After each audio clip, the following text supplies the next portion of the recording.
Something else they did was they tracked the state of the hand. So what do you mean the state of the hand? That's actually, I encourage you to read the paper. They did a couple of really cool things. First of all, you have translation.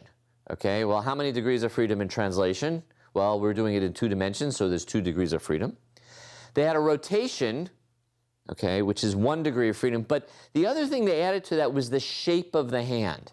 And you might ask, well, how did they encode the shape of the hand? Don't bother, Megan.